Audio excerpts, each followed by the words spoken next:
bit of a rainy day here today, but it's Packer football day. So what I'm going to try to do is use my homemade barbecue smoker back here, and I'm going to try to cook up a turkey. We've got some pigs coming in. They're at the butcher right now. They're coming back probably in a couple weeks, and we're going to need some freezer space. So we're going to get rid of some turkeys that have been in the freezer from last year. Try to free up some of that space, and I don't know, feels like a good day to barbecue. So I just loaded up with some firewood, show you a little bit around, show you how it works, and we'll see how the turkey turns out. So here's the smoker. We're burning off some of the water. It's been sitting on the lid of the firebox here. Got the fire going pretty good. We just started it maybe, I don't know, 15 minutes ago. So we're trying to get a nice coal base in there. And then we've got the cooking area over here with the grate in it, and I'll show you that. And then the chimney over here with the smoke coming out. So we'll take a little look around, show you how it's set up, and you can build one of these yourself. It takes about 60 full-size cinder blocks and about a dozen or more of your half cinder blocks, so just the 8-inch with the holes in it. And then around the top here we've got all the caps, so grab a couple of those caps. I think there's about 12, maybe 15 of those as well. In the description we'll link to the instructions on where I figured out how to build this thing. I didn't come up with it myself. It's a plan that's on the internet, so you can check out that link. It's got all the numbers, all the materials that you need, the sizes of everything, and you'll be good to go. I called a local fabrication shop in town here. They made the firebox lid with the handles on it, and then inside they made the grate for it as well. So I'll take a little tour here and show you how it all works. So we've got the firebox lid here. It's got some nice handles on it, which is great, but I always forget my gloves. So I've got this stick. It's like an old broomstick. And take this, put it through both handles, and we can slide it to the side. You see the fire is just getting started in there. We want those big oaks to start burning up so we get a nice coal base in there. We've got a ventilation coming in this side, and then when this lid's on it, it keeps all the smoke in here, and all the heat and the smoke goes through this sideways cinder block right here, and then that goes into the cooking chamber. Up here we've got this corrugated metal. This is non-galvanized. There's two pieces here. Slide that to the side. And kind of hard to see in there with the smoke coming through, but down in here, that's where that sideways brick is. It's underneath this expanded metal grate, and that welding shop just sourced the material for me here. You can buy this expanded metal grate. It works really good for a grill, and you can barely see here there's some rebar in there that goes across the bricks. I just chiseled the little spot there so the rebar can stick through and support this expanded metal grate. Pull this one to the side, and then you can see I broke open a brick right here, so all the smoke comes in. It comes into the cooking chamber underneath the metal expanded grate, so down low. That heat comes up and then moves across here, goes into this broken brick, up the chimney, and then out the top of the chimney. So what we want to do is we want that indirect heat, the firebox over here. That heat is going to come in here, keep this nice and smoky. We want to keep it 200 to 225 degrees. And then that smoke then comes up through the chimney, creates a nice draw, keeps that fire going and that smoke moving through. Down here on the front of the firebox, we've got this sideways brick that allows air to go into the fire. You can see the coal starting down there. And then what I've got are these bricks right here, and I can actually cut off the airflow to that, and that'll really make the fire die down, or I can open it up if I want it to go burn even hotter. So that's how I keep my temperature. If I need it hotter, I'll open that up, throw some more wood on there. If I need it a little bit cooler, I can close that down and get the fire to come down to a nice temperature. Since it is a bit of a rainy day today, I'm going to take some of this wood that I've chopped I'm gonna set it right down here on top of the lid for the firebox, and that'll preheat it, keep it nice and dry, and ready to put in there. So I'm not adding wet wood to the fire when I go to add wood to it. So get these on here, preheated, and ready to go for when we need it. So speaking of temperature, I've got a couple thermometers that I've tried out here. These are digital wireless thermometers. First one's the Meter Plus from Traeger, and I like this one. I do, but the range on it is not as much as I need. So this has 2 sensors in it. This sensor over here is what goes into the food that you're cooking. It'll tell you the internal temperature of what you're cooking. This end here has the Bluetooth antenna, but it also has an ambient temperature sensor. So you can actually tell inside your cooker what the temperature is, and also what the temperature is inside of your food. These are $100 if you want to buy them. Our local Ace had them in stock. They're really great. I think I'm going to use it a lot inside the house or just outside the house if I'm cooking on a grill closer to it. But this barbecue smoker here, this is probably, I'd say 100 to 150 feet from the house, and the range just isn't that good. I know there's things that you can do, like you can put another device out here, so this connects to your phone through Bluetooth.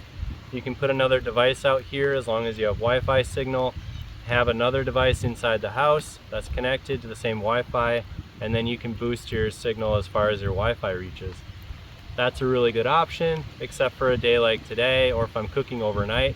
I don't want to leave an iPad out here or another cell phone. I don't want to leave stuff out here so that I can get that extra signal. And with the price of this, you know, I don't want to have to buy another device too, or risk losing a device in order to make this work. So I found, I've used this one time on a whole pig that we roasted. Worked great while I was out tending the fire and watching the grill, but I don't foresee myself using it a ton cooking out here on this barbecue. Now this one, this is a $60, it's a digital thermometer by Maverick. It's the Maverick XR. This one works really great. This has got about a 500-foot range on it, so it can get me into the house, through some of the walls, into the interior rooms, and I still have good reception here on the handheld device. It's a really great all-in-one package. You don't need separate devices for it. You don't need to hook to your phone, and this just, it works great. So we have 2 probes on here. This is a grill clip, goes inside your grill, so you can get that temperature inside the grill, much like the Meter Plus's ambient temperature. You can place this though strategically, which helps me with this indirect heat, because it's going to be really hot on one side, a little cooler on the other side. I want to put this right where the meat is, so that I know what the temperature is right around the meat as it's cooking. Your other probe is for your meat. It's a nice long probe to get down into the deepest parts of the meat. We use this on a pig, a whole pig roast. It was able to go like all the way down into the hams, and then it's got the 90-degree bend on it, so I can kind of direct the wire where I need it to go. This screen on here will cycle through. I just leave this hanging kind of outside the barbecue. This will cycle through the ambient temperature plus the internal temperature of the meat, and so I can see those numbers while I'm out here. The handheld device shows you all the information you need to know. You can set a high and low range, and then you can actually see, you know, in the last hour, what was the highest and lowest temperature that either the ambient temperature or the meat got. So this is a really good, kind of gives you everything you need to know in one spot. That 500-foot range is great. I can walk around here on the farm, and it'll beep at me if I get outside the range. I just kind of like come back when I need to, and it reconnects right away. This has been great. I used this when we cooked that whole pig overnight. So we got a really nice fire going right now. We got our temperature set up here, and 174 in the chamber right now. It dropped a little bit. It was about 190 when I opened up that lid. drops a little bit in there because now all the heat's coming up the top instead of going through the chamber. So I think I'm gonna throw one more log on the fire. I'm gonna go in and get the turkey ready to throw out here because we're about ready to start cooking.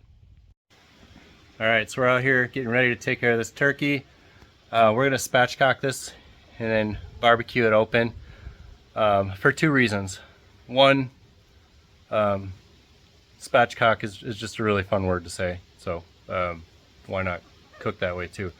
And number two, that's going to help us get a nice even cook on this in a pretty short amount of time. So if we were to roast this in our oven, it would take quite a while at a pretty high temperature. We want to cook this low and slow, get a nice even cooking on it, and then spreading it out like that in a spatchcock style. That's going to help us get that nice even cook all the way through. We got some rub here, a little leftover from our pig. It's called Sweet Rub of mine. Worked pretty good on the pig. We'll see how it works on the turkey. A kitchen shears works really well for this. Otherwise, a nice sturdy knife like this, nice and thick. You're able to really get some leverage on it. You can cut all the way down along the spine here and then next to the hips. That's one cut. We'll do another one over here. On the other side, we'll move their spine completely and then splay it open. There, we've got the spine cut through and removed. So we can just grab that, pull it out, and then we're gonna splay this open. So there we go.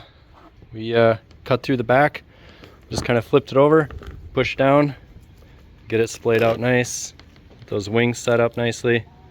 You can come through and pick any of these pin feathers out of here if you want to clean it up a little bit. And then we'll get some rub on that and get it on the grill. Another thing I did when I built this is that rebar that supports the grill inside, these run all the way through to the other side and support the expanded metal that we grill on. I left them long, number one, because I wasn't really sure how long they were going to end up being and I wanted to order them.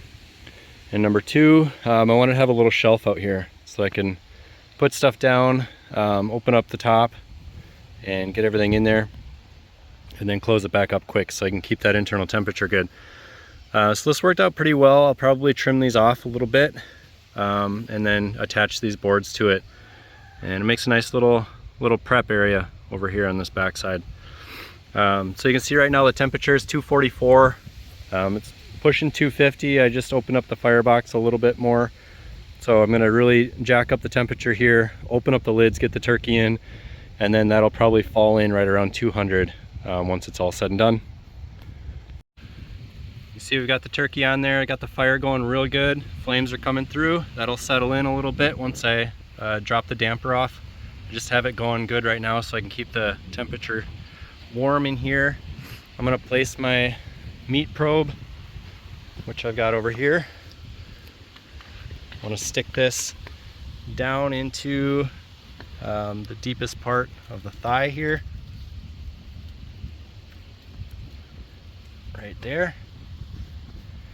And then we should be good to go. And we'll just watch it from here on out.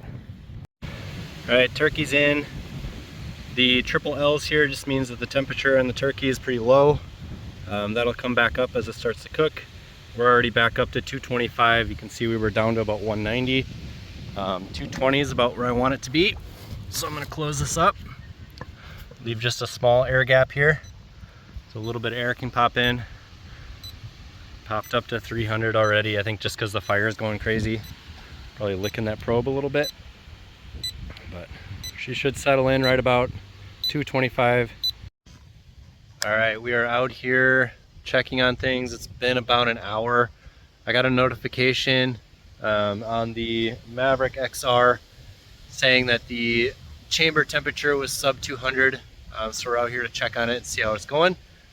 And we'll stoke the fire a little bit. So first off, I don't like to take the metal off of here and open this up every time, but I'm going to just to kind of see how things are going this time around, but it does let a lot of heat out when I do that. So typically I leave this on, I'll just stoke the fire and get the temperature back up, but let's take a look today. So here we are, we're looking pretty good. We've got 99 degrees down there in the thighs. It's 190 here in the chamber. Looks like it's cooking pretty evenly. So we're gonna cover this back up. We'll stoke the fire and we will get that temperature back up to 225. So it's been about 2.5 hours.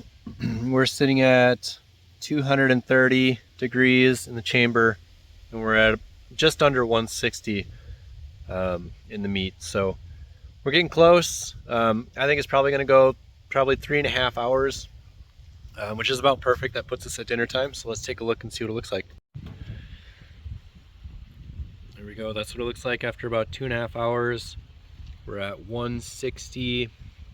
Deep in the thighs there. So we're gonna let this go for about another hour. We've got another storm coming through. It's looking pretty dark out there. So I'm gonna put another log on the fire, let this go probably until the storm goes through, and then we'll get it served up for dinner. All right, we're at 3 hours and 40 minutes here on our turkey. The temperature is showing 230 in the chamber and 175 internal, deep in the thighs. So I think it's about done, but we're waiting on some sides to go with it inside. It's going to take another 20 minutes or so. And I have the Firebox completely shut down, but we've got such a good coal bed going in there right now that it's sticking at that 230 mark. So what I'm going to do is I'm going to take this back sheet, I'm gonna pump it open a little bit like that, and that's just gonna let some of that air out. A little bit of cool air can get into that chamber, and we can reduce that temperature a little bit and just kind of hold it at that temperature until we're ready to take it out and let it rest. We'll probably do about 5-10 minutes of this. We'll take the turkey out and let it rest until the sides are ready, and then we'll dig in. Should be good. That is what it's looking like right now. We've got a nice crispy skin on the outside, and looks like it's holding in the juices really well. So you can see the coal bed back there. It's coming along nice. Looking forward to digging in. So the turkey turned out great. It has a nice crispy skin. There's plenty of juices left, and would highly recommend giving it a try. If you ever get a chance to smoke a turkey, do it. Go Spatchcocked.